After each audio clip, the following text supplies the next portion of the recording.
Hello बच्चों, पिछले video में हम लोगों ने रिमझिम भाग 2 का पाठ 11 टेसू राजा बीच बाजार अभ्यास कार्य इस पाठ का भाग 1 किया था। आज हम लोग भाग 2 करेंगे। जैसा कि मैंने पहले ही बताया था कि ये पाठ थोड़ा बड़ा है, इसलिए इसका अभ्यास कार्य 2 भागों में बांटेंगे। तो चलिए शुरू करते हैं। सबसे पहले है किसके नाम। यहाँ पर नाम दिए गए हैं, उनको पहचानना है कि ये किनके नाम हैं। तो आम, अनार, अमरूद, पपीता, ये किनके नाम हैं? ये फलों के नाम हैं। आप खाते हैं ना, अभी आम का मौसम है, आप खाते हैं ना आम, तो आम को क्या कहते हैं? फल। आम, अनार, अमरूद, पपीता, ये किनके नाम हैं? फलों के नाम हैं। उसके बाद दूसरा है कोलकाता, दिल्ली, भोपाल, ये किनके नाम हैं? शहरों के नाम हैं। आप पीछे पढ़े थे ना इसी पाठ में कि कलकत्ते में कुत्ते जितने, तो कलकत्ता क्या है? शहर है। कोलकाता, दिल्ली, भोपाल, ये किनके नाम हैं? शहरों के नाम। उसके बाद है भेड़, बकरी, हाथी, ये किनके नाम हैं? जानवरों के नाम। भेड़, बकरी, हाथी। भेड़ से हम लोग पढ़े थे ना, भेड़ के बाल से कंबल बनता है, तो इससे ये पता चलता है ये जानवर हैं, जानवरों के नाम हैं। उसके बाद है कमीज, कुर्ता, साड़ी, ये कपड़ों के नाम है। कमीज, कमीज जिसको शर्ट भी बोलते हैं, कुर्ता और साड़ी, ये किसके नाम है? कपड़ों के नाम हैं। उसके बाद है मोर, कबूतर, उल्लू। मोर आपको पता है, मोर हमारा राष्ट्रीय पक्षी है। कबूतर, कबूतर आपके बालकनी में, आपके आंगन में, आपके छत पर खूब आते होंगे। और उल्लू, ये किनके नाम है? पक्षियों के नाम हैं। उसके बाद है आलू, बैगन, भिंडी, ये किनके नाम है? ये सब्जियों के नाम है। आलू, बैगन, भिंडी, सभी बच्चों को आलू की सब्जी पसंद होती है, इसलिए आपको ये नाम पता होगा कि ये किनके नाम है? सब्जियों के नाम है। अगला है गंगा, यमुना, नर्मदा, ये किनके नाम है? ये नदियों के नाम हैं। अगला है फेर बदल। फेर बदल माने उलट फेर, इधर से उधर लिखना। जितने हों कंबल में खाने, इसको देखिए अंडरलाइन किया गया है, जितने हों कंबल में खाने। तो इसको कैसे लिखना कि इस वाक्य को बदलकर कंबल में जितने खाने हों लिखा गया है। इसी तरह से इन वाक्यों को भी बदलकर हम लिख सकते हैं। कैसे? जैसे कि देखिए, जितने हों कंबल में खाने, तो इनका सही अर्थ निकले, जैसे भी इनको लिखा जाए अर्थ सही निकलना चाहिए। तो कैसे लिखा गया है कि कंबल में जितने हों खाने। तो इसी तरह से हम अगला भी पढ़ेंगे कि कितने हैं कंबल में खाने, ये कविता में है, कितने हैं कंबल में खाने।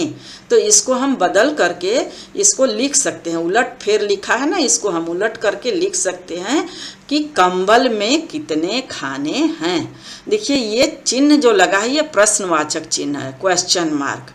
तो जब इसका क्वेश्चन, उसी आंसर तो देना नहीं है, उसी सेंटेंस को बदल करके लिखना है, इसलिए दोनों ही जगह क्वेश्चन मार्क रहेगा। अगला है एक झुंड में भेड़ें कितनी। तो इसको हम लिख सकते हैं कि एक झुंड में कितनी भेड़ें। ठीक है।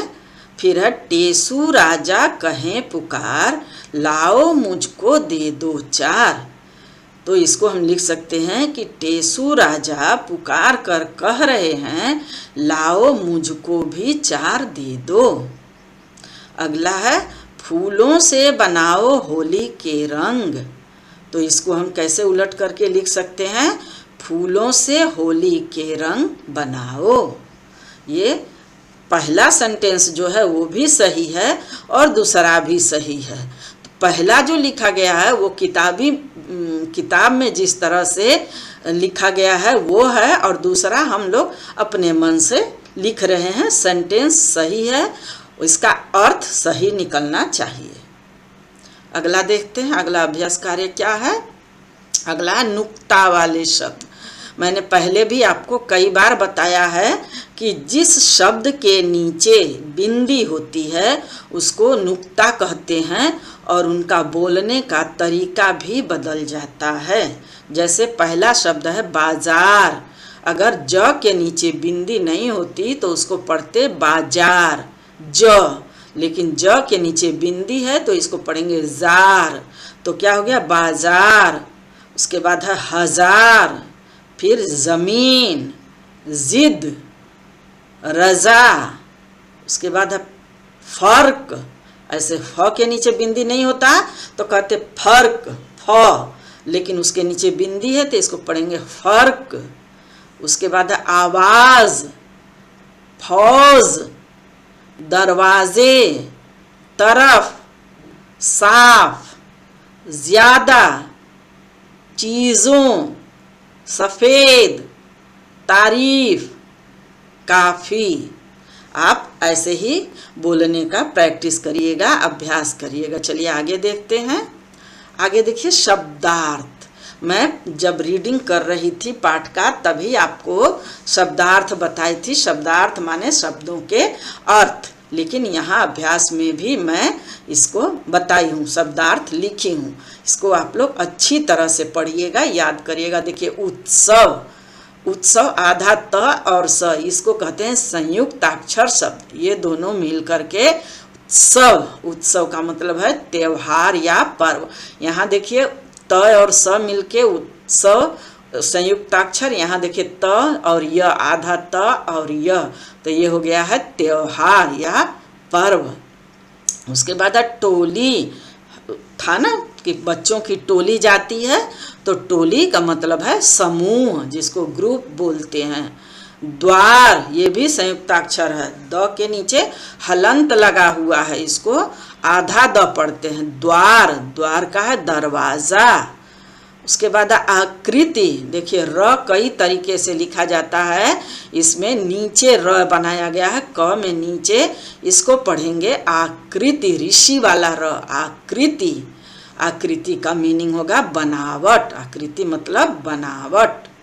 उसके बाद दिया, दिया दीपक जिसको घर में बोलते हैं ना, दिया जला दो, शाम को दिया जलाया जाता है, कहते हैं दिया जला दो। अगर द में छोटी की मात्रा होती तब इसको पढ़ते दिया, दिया मतलब देना, लेकिन यहाँ दिया, द में बड़ी की मात्रा, लंबा खींच करके बोलना दिया, दिया मतलब दीपक।